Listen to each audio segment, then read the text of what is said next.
C'est des choses que vous maîtrisez probablement déjà, donc ça va aller assez vite.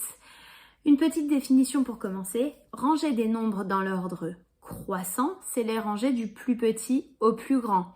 Peut-être que tu as en tête l'image des Dalton qui sont toujours rangés sur les dessins par ordre croissant.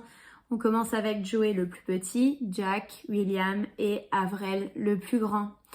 Peut-être un petit moyen pour que tu retiennes que croissant, c'est du plus petit au plus grand. On parle de la croissance des fleurs. C'est quand les fleurs, elles grandissent.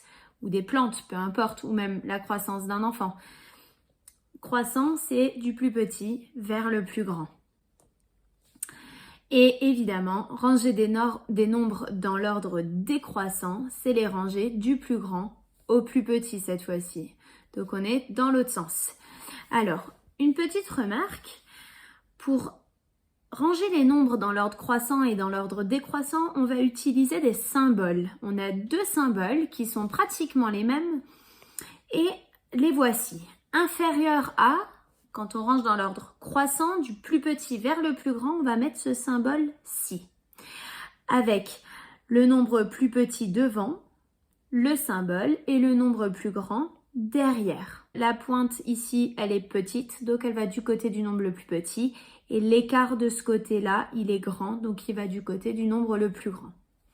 Et on a le symbole qui veut dire pile le contraire, supérieur à, on est dans l'autre sens. Et dans ce cas-là, on va mettre le nombre le plus grand devant et le nombre le plus petit derrière. Attention à ne pas inverser les symboles, sinon vous allez avoir tout faux dans vos exercices. Alors, pour terminer, un petit exemple. Ranger les nombres suivants dans l'ordre croissant. Attention à bien lire l'énoncé. On veut l'ordre croissant, donc je veux du plus petit au plus grand. Donc dans ma liste de nombres, je cherche le nombre le plus petit. Le plus petit, c'est 128. Donc je vais mettre 128 en premier et je le barre pour être sûr de ne pas le réutiliser. C'est le plus petit, donc je mets mon symbole inférieur à. Le suivant dans l'ordre, ça va être 195. Je n'oublie pas mon symbole.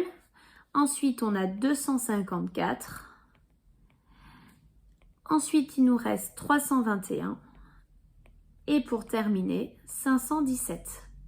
Le fait de barrer les nombres au fur et à mesure, ça vous permet d'aller un peu plus vite. Votre cerveau n'a pas besoin de revérifier tous les nombres à chaque fois. Et on est sûr de ne pas en oublier. Et enfin, un petit exercice. Range les nombres suivants dans l'ordre décroissant. Je vous laisse mettre pause dans la vidéo et puis reprendre après avoir fait l'exercice. Alors la correction, ça va être très rapide. Le nombre le plus grand parmi ces quatre nombres, c'est 1321. Donc je le mets en premier parce que je dois ranger dans l'ordre décroissant. Donc je commence du plus grand jusqu'au plus petit. Le symbole, je le mets bien dans l'autre sens et je continue. Ensuite, c'est 1234, le plus grand qui reste. Ensuite, c'est 938 et enfin 357. Si jamais tu as du mal à mettre les nombres dans l'ordre décroissant, n'hésite pas à les ranger d'abord dans l'ordre croissant et à les recopier dans l'autre sens après. Parfois, ça peut aider.